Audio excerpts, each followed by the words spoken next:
Hello friends, आप देख रहे हैं आपका चैनल शेयर बाजार विद आयुष। और दोस्तों, इस वीडियो में बात करने वाले हैं टीटीएमएल के Q3 नतीजों के बारे में। फ्रेंड्स, टीटीएमएल के Q3 नतीजे निकल के आ चुके हैं और सबसे बड़ी बात क्या हुई है, मार्केट आज के अंदर निकल के आए और उसके बावजूद स्टॉक में अभी भी अपर सर्किट लगता हुआ देखने को मिल रहा है। स्टॉक के अंदर अपर सर्किट बिल्कुल ब्रेक होता हुआ देखने को नहीं मिला। तो किस प्रकार के नतीजे हैं और इस नतीजों से आपको आगे की एक्सपेक्टेशंस क्या लगा के चलनी है, उसके बारे में हम इस वीडियो में बात करने वाले हैं। एंड सबसे बड़ी बात क्या है कि अब आगे करना क्या है, बाय करना है, होल्ड करना है या फिर सेल आउट करना है।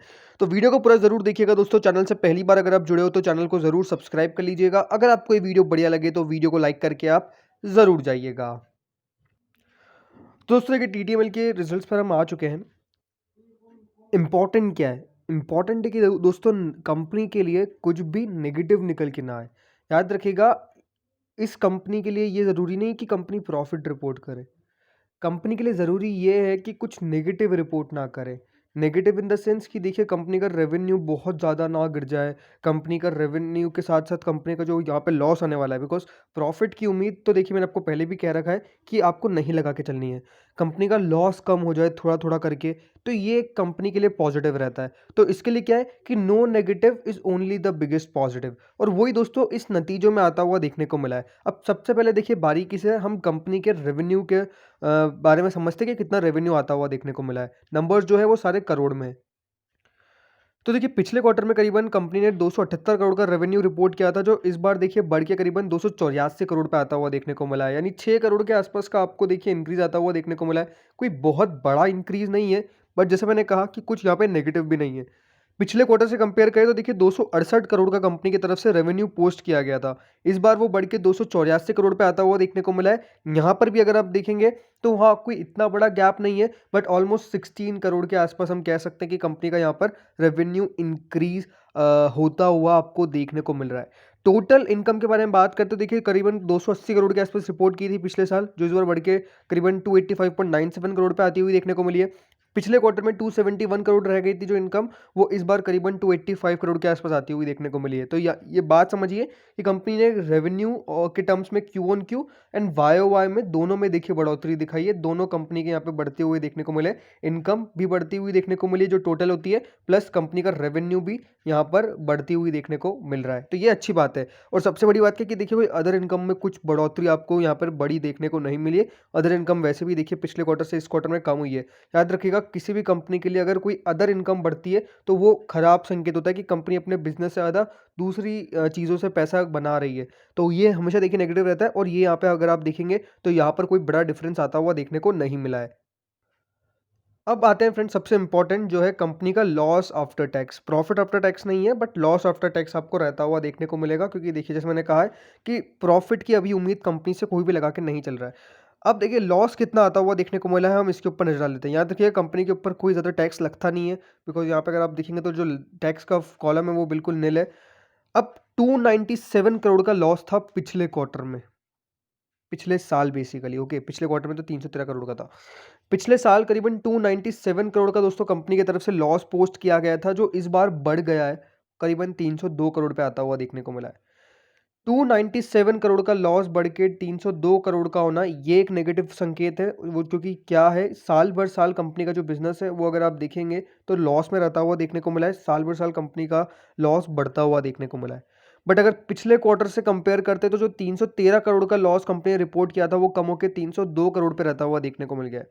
यानी कंपनी ने अपना लॉस ऑलमोस्ट 10 से 11 करोड़ के आसपास कम किया है पिछले क्वार्टर से। लेकिन पिछले साल से बात करूं तो कंपनी का लॉस बढ़ता हुआ देखने को मिला है ऑलमोस्ट 5 करोड़ के आसपास। तो देखिए, इतना बड़ा कोई बिग डिफरेंस नहीं है, इसलिए देखिए मार्केट ने कोई रिएक्शन नहीं दिया। और मुझे लगता है कि देखिए सबसे बड़ी बात क्या है कि टाटा टेली सर्विसेज के ऊपर जो इम्पोर्टेंट रहता है कि कंपनी अपनी डेट को चुकाती रहे। कंपनी ने देखिए थोड़ी थोड़ी अपनी डेट चुकाने की पूरी कोशिश की है। कंपनी ने जो कमर्शियल पेपर रिलीज़ किए थे उसका पेमेंट कंपनी की तरफ से कर दिया गया है। ये कंपनी की तरफ से देखिए अनाउंसमेंट किया गया है, जो अपने आप में इम्पॉर्टेंट रहता है कि कंपनी किस प्रकार से डेट अपनी पूरी चुका रही है। अब बात करें फ्रेंड्स कंपनी के अर्निंग पर शेयर ईपीएस की, तो देखिए ईपीएस कितना रहता हुआ देखने को मिला है। जो पिछले साल करीबन 1.52 के आसपास नेगेटिव में चल रहा था, वो इस साल 1.55 के नेगेटिव में आ चुका है। लेकिन पिछले क्वार्टर से अगर आप देखेंगे तो जो 1.60 के नेगेटिव में था वो 1.55 पे आ चुका है। चुका है। तो ओवरऑल देखिए नंबर्स क्या है, नंबर्स तो देखिए खराब ही है, इसमें कोई डाउट नहीं है, नंबर्स कोई ज़्यादा बढ़िया आपको आते हुए देखने को नहीं मिले। बट जैसा मैं कह सकता हूँ कि मार्केट क्यों देखिए आपको इसके ऊपर अच्छे से रिएक्ट करता हुआ देखने को मिल रहा है, बिकॉज़ एज़ सच कोई बहुत बड़ा डिफरेंस आता हुआ देखने को नहीं मिला है कंपनी के नंबर्स में पिछले साल से। कंपनी के नंबर्स ऑलमोस्ट फ्लैट रहते हुए देखने को मिले, जो जैसे पिछले साल थे, वैसे इस साल आते हुए देखने को मिले। तो ठीक है, किस डायरेक्शन में जा रहा है, वो हमको आगे पता चलेगा आने वाले कुछ क्वार्टर्स में। एंड बेसिकली अब जब Q4 का नंबर्स निकल के आएगा, तो याद रखिएगा ये सबसे इंपॉर्टेंट नंबर्स रहने वाले हैं। ये नंबर्स अगर दोस्तों थोड़े बहुत भी बढ़िया निकल के आ जाते हैं, देन डेफिनेटली कंपनी बढ़िया करती हुई देखने को मिलेगी। बट अगर यहाँ पर Q4 के नंबर्स बढ़िया निकल के नहीं आते, देन एक बहुत बड़ी दिक्कत रह सकती है कंपनी के लिए आने वाले समय के अंदर। बट हाँ, अभी तो मुझे देखिए एज सच कोई नंबर्स में कह सकता हूँ कि बहुत बड़ा पॉजिटिव भी नहीं दिख रहा है। बट हाँ, सबसे बड़ी बात क्या है कि बहुत बड़ा कुछ नेगेटिव भी नहीं दिख रहा है। अगर नेगेटिव दिखता तो आज आप मान के चल सकते थे कि स्टॉक में अभी आपको लोअर सर्किट लगता हुआ देखने को मिल जाता। देखिए अभी करंट प्राइस अगर इसकी चेक करें, उससे पहले देखिए कंपनी के कुछ कमेंट्री के बारे में बात कर लेते हैं। सब डेफिनेटली देखिए यही फिगर कर रहे हैं कि लोअर सर्किट क्यों नहीं लग रहा है। तो देखिए लोअर सर्किट इसलिए नहीं लग रहा है, जैसे मैंने आपको कहा कि डेट का रीपेमेंट क्या है। कंपनी ने क्या कहा है कि उन्होंने 1 सितंबर 2020 को जिस प्रकार से सुप्रीम कोर्ट का ऑर्डर निकल के आया था, उसके हिसाब से कुछ पैसे देने थे बेसिकली एजीआर के। तो देखिए वो जो पैसा है कंपनी की तरफ से दे दिया गया है। टीटीएमएल ने साफ-साफ कहा है कि उन्होंने करीबन 640 करोड़ रुपए का पेमेंट किया है। और याद रखिएगा फ्रेंड्स, इन कंपनीज़ के लिए एजीआर का पेमेंट सबसे बड़ा सर का दर्द है।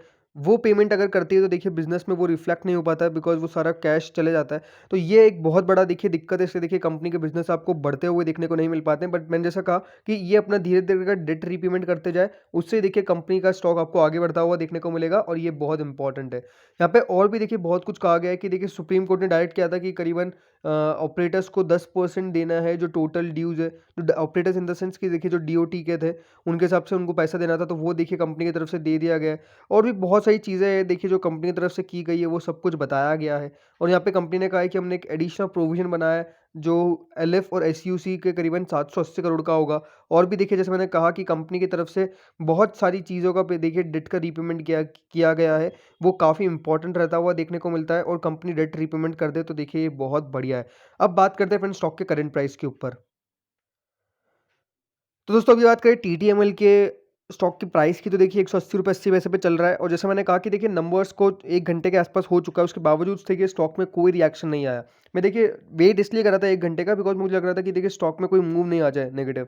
बट वो ऐसा कुछ भी होता हुआ देखने को नहीं मिला है। एंड डेफिनिटली अब आप मान के चल सकते हैं कि आज कुछ भी नहीं होने वाला है। कल का दिन डेफिनिटली देखिए शुरुआत में हमको देखना होगा किस प्रकार से ओपन होता हुआ नज़र आता है। ओपन अगर यहाँ पर सही ऊपर अपर सर्किट पे ओपन होता है, देन डेफिनिटली देखिए अब ₹200 के पार आपको ये जाता हुआ बिल्कुल आसानी से देखने को मिल जाएगा।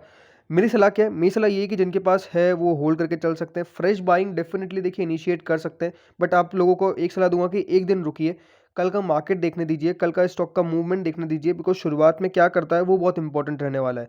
तो वो है, अदरवाइज़ अगर आप रिस्क ले सकते हैं तो डेफिनिटली बाइंग कर सकते हैं अगर आपका ऑर्डर एग्ज़ीक्यूट हो जाता है, बिकॉज़ वो भी एक बहुत बड़ा दिक्कत है, ऑर्डर एग्ज़ीक्यूट ही नहीं हो पाता है बाइंग का। बट अगर आपका एग्ज़ीक्यूट हो जाता है देन डेफिनिटली यहाँ पर आप होल्ड करके चल सकते हैं। तो फ्रेंड्स इस वीडियो में इतना ही था। होप सो वीडियो बढ़िया लगा होगा। अगर लगा तो लाइक कर दीजिएगा। चैनल से नए जुड़े सब्सक्राइब कर देना। Thank you friends for watching this video.